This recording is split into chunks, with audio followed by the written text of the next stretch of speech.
A senhora assumiu a liderança do governo no momento em que o que saía do Palácio do Planalto e o que saíam dos tweets também assim. do entorno do presidente era exatamente esse discurso de velho, não vamos negociar, essa é a velha política, não queremos tomar lá da cá, não sei o que e tal. É quase que uma criminalização da política. Então, quando surgiu uma pessoa disposta a dialogar, eu acho que daí veio esse movimento. Mas aí é que está a diferença, né? A gente não pode ser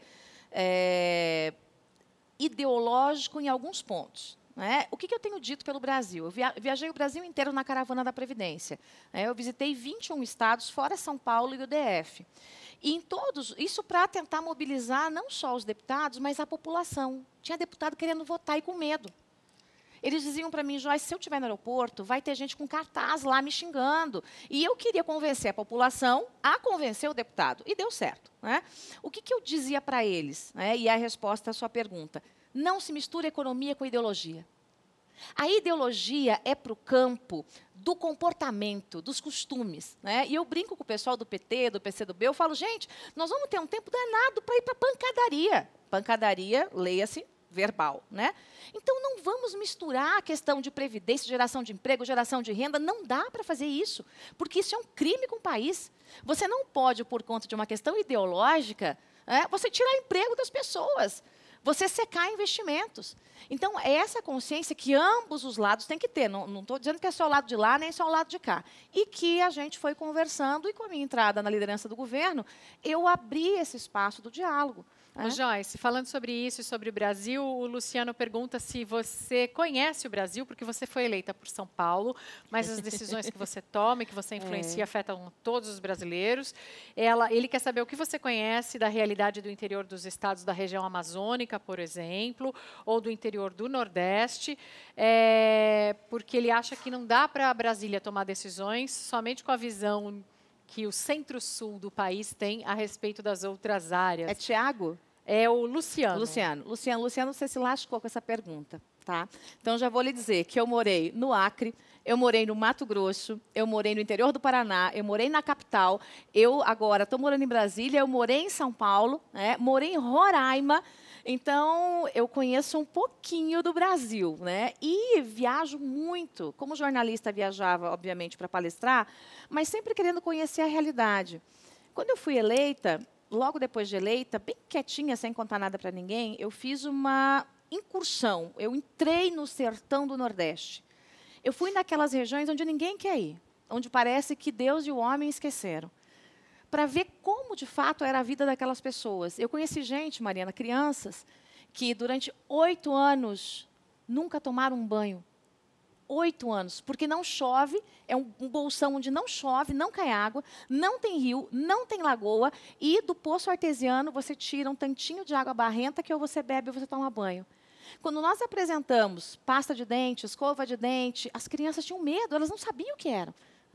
Então, eu conheço o país, e não só a área nobre do país, mas eu conheço os rincões do país, eu conheço a pobreza desse país. Eu sei que há pobres demais, eu sei que há pobres em todos os lugares, e eu sei que não se resolve o problema do Brasil inteiro sem se resolver também a questão do Nordeste. E o que é que o governo, qual é a proposta do governo para resolver, por exemplo, casos extremos como esses de crianças que não têm água disponível para não se resolve isso do dia para a noite. Né? Nós temos o ministro Canuto, que é do Desenvolvimento Regional. Num dos acordos que eu fiz para que a gente aprovasse o PLN 4, aquele que deu ao presidente um crédito extra de 248 bilhões de reais, nesse acordo, o que eu negociei com a oposição? Olha que coisa bacana. Né? Colocar verba para terminar a transposição do São Francisco, que era uma coisa que estava em fase de parar. Então, depois até o pessoal do Planalto falou assim, poxa, que negociação boa que você fez, porque você fez uma negociação para concluir obras do Minha Casa Minha Vida, para terminar o São Francisco, né? Isso voltado para o Nordeste. Por quê? Porque era emergencial. Só que isso é o socorro imediato. É preciso muito mais do que isso. Né? Eu conversando com alguns investidores, inclusive chineses, eu sei que a gente torce o nariz para a parte aí, né? A gente é muita gente, Joyce. A gente é muita gente. Não, parte do governo pagando pode eu também vir e fazer eu também investimento acho. onde quiser. Eu acho que você não pode comprar a Amazônia, o nosso solo. O resto, rodovia, ferrovia, mas pode botar chinês para pagar esse negócio e ganhar dinheiro aqui no Brasil.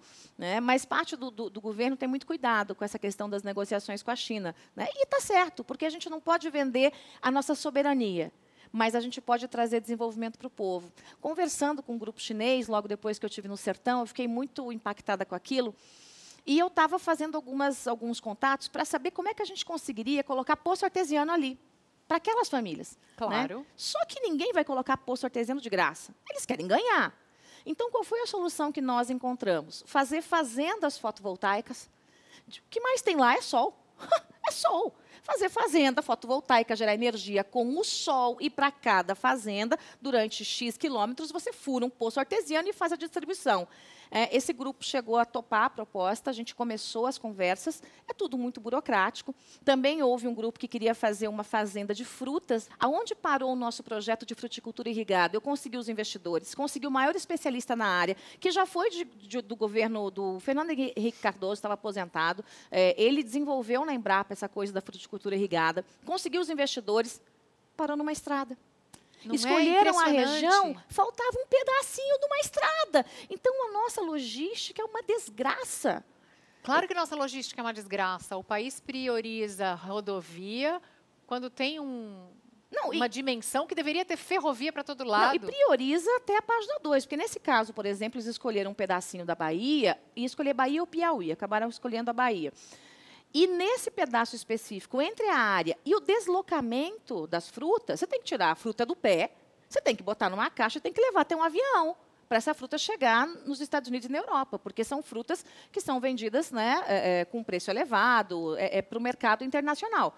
E os chineses queriam fazer uma outra técnica de tornar essa fruta desidratada para mandar para a China, né? Não tinha estrada. Então, a gente sofre muito com isso, porque o investidor chega aqui, ele quer botar o dinheiro, mas ele não vai fazer a estrada, minha amiga. A estrada não é problema dele, a estrada é problema nosso do governo. Então, a gente tem esse problema.